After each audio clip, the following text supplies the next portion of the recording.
ملے ہو، چلو آپ کربلا اور اس امام کا شکریہ. اب وہ اپنی بیٹوں کو لے کے جاتا ہے امام کا شکریہ ادا کرنے کے لیے، تو کیا دیکھتا ہے کہ امام کا سر نوکے نیزہ پہ ہے. اس کی آنکھوں میں آنسو آئے، وہ زار قطار رویا اور اس نے بہت بڑی ایک آرمی جمع کی اور اس نے مختار سقفی کو جوائن کیا، جو کہ آج بھی عراق میں ایک جگہ ہے دائرہ ہندویا، وہاں پہ وہ قیام پذیر ہوئے اور انہوں نے امام حسین کی شہادت کا انتقام دیا. تو میں لندن میں ہاؤس آف لارڈز میں اپنے لیکچر میں کہہ رہی تھی کہ حسینی برہمن بھی ایک کاسٹ ہوا کرتی تھی، پتہ نہیں اب کہیں ہے یا نہیں ہے. تو مجھے بڑا تعجب ہوا کہ فوراً مجھے کسی نے کہا Here I am before you, I am a حسینی برہمن. اور ہمارے بچے جب بھی پیدا ہوتے ہیں ہم ان کے گلے کے اوپر ایک نشان لاتے ہیں، کیونکہ ہم کبھی بھی حسین ابن علی کی شہادت کو بھولنا نہیں چاہتے. اور دیکھیں قیامت تک کے لیے حسین ابن علی نے حسین ابن علی نے اپنی فتح کا اعلان کر دیا. قیامت تک کے لیے اپنی فتح کا اعلان کر دیا. بڑا عجیب جملہ بولا میرے امام نے شہادت سے پہلے، اے خدا جس نے تجھے کھو دیا اس نے کیا پایا.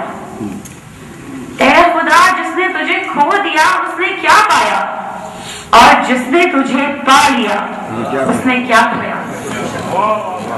قیامت تک کے لیے امام حسین خود اپنی فتح کا اعلان کرتے ہیں. میں نے اپنی کچھ خواتین سے، کچھ بھائیوں سے، خدا آپ سب کو اجر دے کہ ان حالات میں آپ تشریف آئے. اور دیکھیں ان کانفرنسز کا میں مانتی ہوں کہ میزبان خود رسول ہوتا ہے. یہ تذکرہ حسین ابن علی کا ہے. محتاج و غنی کی بات نہیں، یہ ان کے کرم کے قصے ہیں. محتاج و غنی کی بات نہیں، یہ ان کے کرم کے قصے ہیں. آتے ہیں وہی محفل میں جنہیں آنے کی اجازت ہوتی ہے. اور میں نے ان سے کہا دیکھیں ماننے والے ہم اس حسین کے ہیں جس نے نوکے نیزہ پہ بھی چپ رہنا جرم سمجھا. تو ایک نعرہ ہے بھی تو لگا دیں.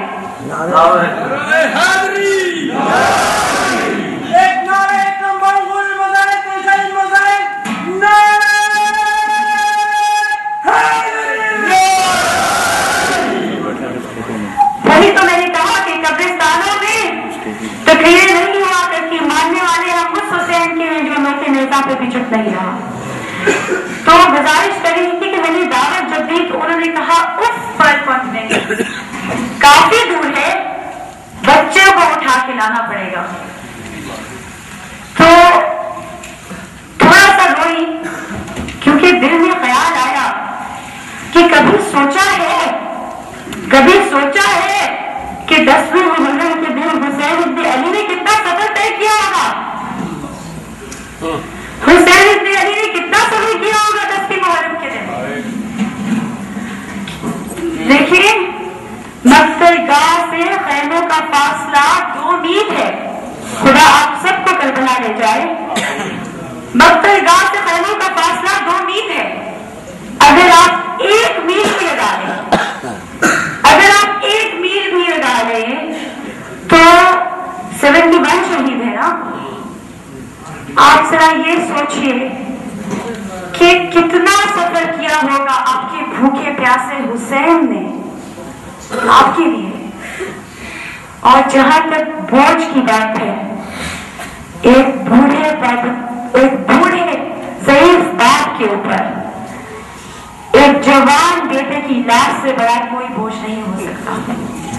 ضعیف باپ کو کہنے لگے گرنے لگے. حضرت علی اکبر کہتے ہیں بابا کچھ دیر آرام کر لو، تم تھک گئے ہو. تو حسین ابن علی کیا فرماتے ہیں؟ حسین ابن علی کہتے ہیں اکبر کیا تو نے کبھی دیکھا ہے کسی مزدور کو جو بہت بڑا بوجھ اٹھا کے چل رہا ہو؟ جب وہ بوجھ نیچے لگتا ہے تو دوبارہ اس کو اٹھا نہیں سکتا.